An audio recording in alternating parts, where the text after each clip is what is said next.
बिस्मिल्लाहिर्रहमानिर्रहीम। मैं मुनीरा और आप देख रहे हैं इजी कुकिंग विद मुनीरा। अगर आपको आज की रेसिपी पसंद आए तो इस वीडियो को लाइक करना ना भूलें और ऐसी मज़ीद इजी एंड क्विक रेसिपीज़ के लिए मेरे चैनल को ज़रूर सब्सक्राइब करें और साथ में दिए गए बेल के आइकन को प्रेस करें ताकि मेरी हर नई आने वाली वीडियो का नोटिफिकेशन आपको मिलता रहे। आइए आज की रेसिपी की जानिब चलते हैं। किसी भी सब्ज़ी को खुश जायका बनाने के लिए सबसे ज़रूरी बात इसका बेहतरीन इंतखाब है। तुरई ख़रीदते वक्त इस बात को यकीनी बनाएं कि वो फ्रेश हो, कच्ची हो, अंदर से पकी हुई ना हो। ऊपरी सतह को इस तरह खुरच कर 2-3 पानी से अच्छी तरह से धो लेंगे और एक साइज़ के टुकड़े कर लेंगे, ना ज़्यादा मोटे ना ज़्यादा बारीक।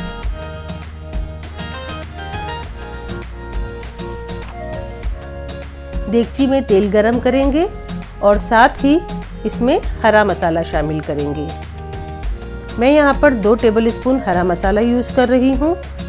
इसकी रेसिपी मैंने आप लोगों के साथ चैनल पे पहले ही शेयर की है, जाएं आप लोग ज़रूर देखें। आने वाली कई रेसिपीज़ में मैं इसको इस्तेमाल करूँगी। साथ ही 1 टीस्पून ज़ीरा डालेंगे सफ़ेद वाला। हल्दी पाउडर ऐड करेंगे आधा चाय का चम्मच। चिली पाउडर यूज़ करेंगे 1 चाय का चम्मच। नमक 1 चाय का चम्मच। धनिया पाउडर 1 टेबलस्पून।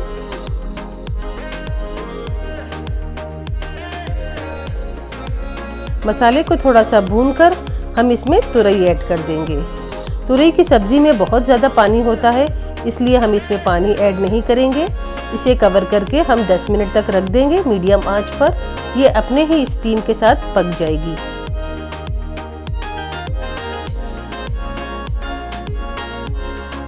यहाँ पर मैं 3 मीडियम साइज़ के टमाटर ले रही हूँ और इसको बारीक चॉप कर लेंगे। आप चाहें तो चॉपर की मदद से भी चॉप कर सकते हैं, मुझे ब्लेंड पसंद है। देखिए तुरई 10 मिनट में बिल्कुल पक गई है, तो मैंने इसमें टमाटर ऐड कर दिया है। अब हम इसे खोलकर पकाएंगे और ज़्यादा चम्मच नहीं हिलाएंगे।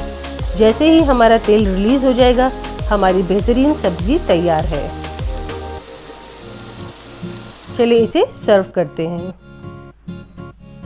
अगर आपको मेरी रेसिपीज़ अच्छी लगती हैं और आप कुछ नया सीख रहे हैं तो इसे भी ज़रूर ट्राई करें और मुझे कमेंट सेक्शन में कमेंट करके बताएं कि आपकी रेसिपी कैसी तैयार हुई है। मुझे आपके कमेंट और लाइक का बेसब्री से इंतज़ार रहेगा। Have a good day, enjoy.